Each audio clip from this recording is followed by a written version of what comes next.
Hi friends, Mahanadi சீரியலில் ஃபோன்லேயே பேசிக்கிறாங்க. இந்த மாதிரி ஹாஸ்பிட்டலுக்கு போகிறேன்னு சொல்லிட்டு, ஆனால் கரெக்டாக போயிடுறாரு நம்ம மாப்பிள்ளை. 2 பேரும் அழகாக அப்படி கொஞ்சிக்கிறாங்க, குழாவிக்கிறாங்க. அப்படியே பார்க்குறாங்க, நம்ம புள்ள எப்படி அசைகிறா வைக்கிறா ஸ்கேனிங்கில். பார்த்து முடிச்சுட்டு வெளியில் வரையில் கரெக்டாக போலீஸ் நிற்கிற பார்த்துடுறாங்க. நான் எப்படியாவது போய்க்கிறேன், நீ போ காவேரி, வெளியில் ஆள் நமக்கு ரெடியாக நிற்கிது போ அப்படின்னு சொல்லிடுறாங்க. அதேமாதிரி காவேரி ஒன்றும் சொல்லாத மாதிரி போய் காரில் ஏறி போகிறாங்க. அங்கே இருக்கிற போலீஸு தெரிஞ்சுதாங்க வந்து நிற்கிறாங்க. அவங்களுக்கு தகவல் போயிருக்கான், விஜயும் காவேரியும் நிற்கிறாங்கன்ட்டு பார்க்குறாங்க. ஐயோ என்னையா இந்த பொண்ணு மட்டும் தனியாக போகுது, விஜயோட நிற்கிறான்னு தானே தகவல் வந்துச்சு அப்படின்னு சொல்லிட்டு வாயா உள்ளுக்குள்ள போவான் அப்படின்னு சொல்லி ஓடுறாங்க. உங்க கண்ணுக்கெல்லாம் மாட்டு வர நம்ம சிங்க தலைவன் என்ன பண்ணுறாங்க, சிட்டா பறந்துடுறாரு, பாஞ்சு இங்கிட்டு அங்கிட்டு பூந்து தப்பிச்சிடுறாருங்க. ஒன்றும் பண்ண முடியல. சே, தப்பிச்சிட்டானா இல்லை நமக்கு வந்த தகவல் வந்து பொய்யான தகவலா அப்படின்னு இவங்க 3 பேர் வந்துக்கிறாங்க. என்னங்கடா நாட்டில் என்னென்னமோ கேஸ் நடந்துட்டு இருக்கு, ஒன்றுமே பண்ணாத ஒரு அப்புறாணியை இப்படி தேடுறீங்களா நீங்களாம் எப்படா அப்படிங்கிற மாதிரி பேச வேண்டியதாக இருக்குது. இங்கே காவேரி சரின்னு சொல்லிட்டு வீட்டுக்கு வந்துடுறாங்க. அவரும் கொண்டு இறக்கி விட்டுறாரு மேனேஜரும்.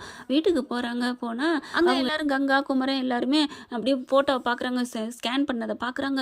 ஐயோ முதல்லாம் குழந்தை வெளியில் வந்ததுக்கப்புறம் தான் பார்ப்போம், இப்போ பார்த்தியா அப்படின்னு சாந்தி பூந்தி சக்கரை கட்டி எல்லாம் பேசிக்கிட்டு இருக்குங்க. காவேரி வருது, வா காவேரி அப்படின்னு சொல்லி பேசுகிறாங்க. சாரதா அப்படி கருத்தா கண்ணா கேட்குது, என்னடி ஆர்டர் பண்ணிட்டியா, பொருள்லாம் வந்துருச்சா, நம்ம வேலை பார்க்கலாமா, வந்துருமா அப்படிங்கிறாங்க. குமரன் மட்டும் காவேரி அப்படியே பார்க்குறாரு. அடுத்து பார்த்தீங்கன்னா ரூம்குள்ளே போயிடுறாங்க. நான் கொஞ்சம் ஒரு மாதிரியாக இருக்குது, ரெஸ்ட் எடுக்கணும் அப்படின்ட்டு போயிட்டு காவேரி அப்படியே விஜய் நினைப்பில் இருக்காங்க. போனாரா, என்ன பண்ணார், யார்ட்டையும் மாட்டிக்கிட்டாரா அப்படின்னு சொல்லிட்டு மூஞ்சியை கழுவிட்டு உள்ளுக்க போகிறாங்க. போயிட்டு திருட்டுத்தனமாக ஃபோன் எடுக்கிறாங்க. விஜய்க்கு கால் பண்ணுறாங்க. என்னங்க ஆச்சு, நீங்கள் தப்பிச்சிட்டிங்களா அப்படின்னு கேட்க, காவேரி நான் ஏன்டா தப்பிக்க மாட்ட போகிறேன், அதெல்லாம் தப்பிச்சிட்டேன்டா, நீ கவலைப்படாத, ஓம் புருஷன் என்றைக்குமே உனக்காக தான் இருப்பேன், நீ கவலைப்படாத, பயப்படாத, ஓகேவா அப்படிங்கிறாங்க. நீங்கள் பத்திரமா வீட்டுக்கு போயிட்டீங்கல்ல, எனக்கு அதுதாங்க நிம்மதி, எனக்கு என்னமோ மறைஞ்சு தெரியுமா, ஒரே கவலையாக இருந்துச்சு. ஏய் வயிற்றுல பாப்பா வச்சுட்டு நீ இப்பெல்லாம் கவலைப்படக்கூடாதுடி அப்படிங்கிறாரா.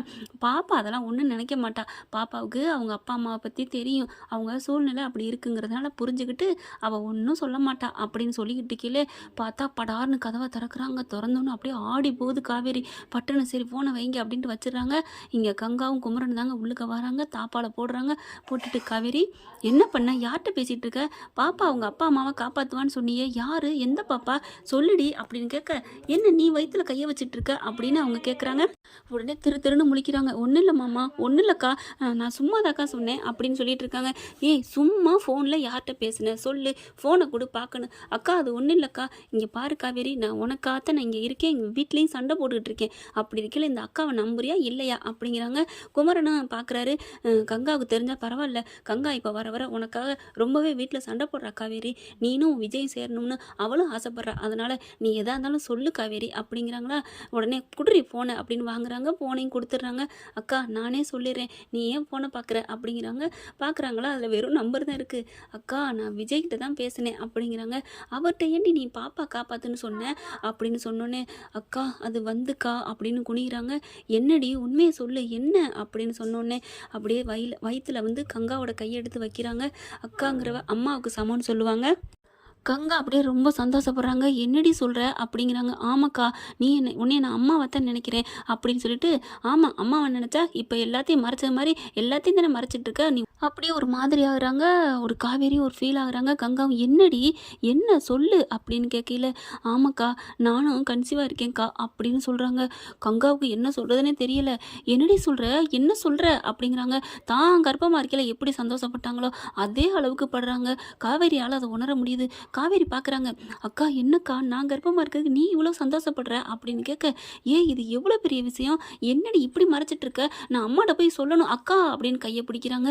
வேணாக்கா, அதனால தான் நான் யார்ட்டையும் சொல்லலை. ஏன்டி எதுக்கு, இது எவ்வளோ பெரிய நல்ல விஷயம், நீ சும்மா இரு அப்படிங்கிறாங்க. குமரன் பார்த்துட்டு, வாழ்த்துக்கள் காவேரி, ஏன் காவேரி, மாமா உனக்காக எப்போவும் நான் இருப்பேன், நீ எனக்காக நீ இருப்பேன்னு நான் எவ்வளோ நாள் நான் பெருமைப்பட்டிருக்கேன், என்கிட்டயே மறைச்சிருக்கே. இல்லை மாமா, அது வந்து மாமா இது வெளியில் தெரியக்கூடாது, அம்மா எப்போ மனசார என்னையும் என் விஜய் ஏற்றுக்கிறாளோ அப்போ தான் நான் அந்த விஷயத்த சொல்லலான் இருக்கேன், என் குழந்தை உண்டாயிருக்க விஷயம் அம்மாவுக்கு தெரியல, அவங்க சந்தோஷமாக ஏற்றுக்கணும், ஒரு கசப்பாவோ கஷ்டப்பட்டோ ஏற்றுக்கக்கூடாதுன்னு நான் நினச்சேன், அதனால தான் மாமா சொல்லலை, அதுக்காண்டி எங்ககிட்டையுமா சொல்லலை, இல்லை உங்ககிட்ட சொன்னால் நீங்கள் வீட்டில் சொல்லிட்டா அதனால தான் நான் வேணான்னு நினச்சேன் அப்படிங்கிறாங்க.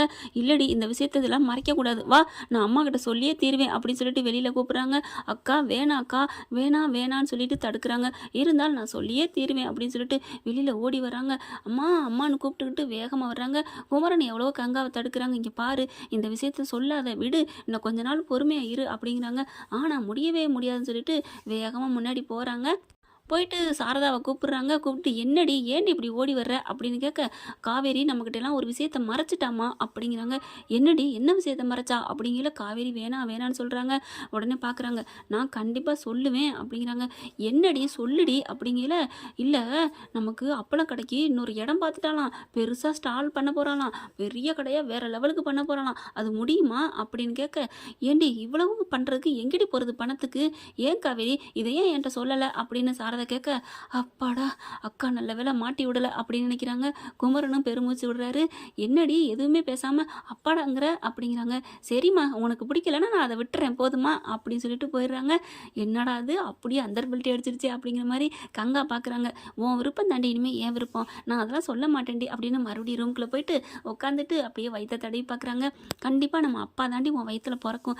எப்படிக்கா சொல்கிற, ஏன் உன் வயிற்றில், அதெல்லாம் இல்லடி, முத நீ தான் உண்டாயிருக்க, அதுவும் இல்லாமல் உன் மேலே ஒரு தனி பாசம் அப்பாவுக்கு, அதனால நம்ம அப்பா தாண்டி உன் வயிற்றில் பிறப்பாங்க. என்னக்கா அப்படிலாம் சொல்லாதக்கா, உன் வயிற்றுல தான்க்கா பிறக்கும். ஏய் நீ சும்மா தானே சொல்கிற அக்கா விட்டு கொடுக்கூடாதுன்னு. ஆமாக்கா, உன் வயிற்றுல தானே அப்பா வரணும்னு ஆசைப்படுவேன். ஆமாக்கா, ஆனால் அவர் ரொம்ப பண்ணுறாருக்கா. என்னடி, யாரடி, விஜய் தான். என்ன பண்ணுறாரு, என்ன மாதிரியே பொம்பளை பிள்ளை தான் பிறக்கணுமா, அவரும் இப்படியே சொல்கிறாரு அப்படின்னு சொன்னோன்னே, ஓ மாமாவும் அதே தாண்டி சொல்கிறாரு. அப்போ எல்லாருமே பொண்டாட்டி மாதிரி பிறக்கணும்னு ஆசைப்படுவாங்களோ, நம்ம எப்படி நினைக்கிறோம் அதே மாதிரி தான் புருஷன் மாதிரியே பிறக்கணும்னு நினைக்கிறோம்ல அப்படிங்கிறாங்க. 2 பேரும் ரொம்ப ஹாப்பியாக இருக்கிறாங்க. குமரனும் ரொம்ப ஹாப்பியாகிறாரு. விஜய்க்கு கால் பண்ணிவிட்டு இந்த மாதிரி அக்கா மாமாவுக்கு சொல்லிவிட்டு ரொம்ப சந்தோஷப்பட்டாங்கிற விஷயத்த சொல்கிறாங்க. அவரும் ஹாப்பியாகிறாரு. ஓகே ஃப்ரெண்ட்ஸ், பார்க்கலாம் என்ன நடக்க போகுதுன்னு. இந்த பதிவு உங்களுக்கு பிடிச்சிருந்துச்சுன்னா உங்கள் பொண்ணான கையில் ஒரு லைக்கை போட்டு சப்ஸ்கிரைப் பண்ணிடுங்க. Thank you friends.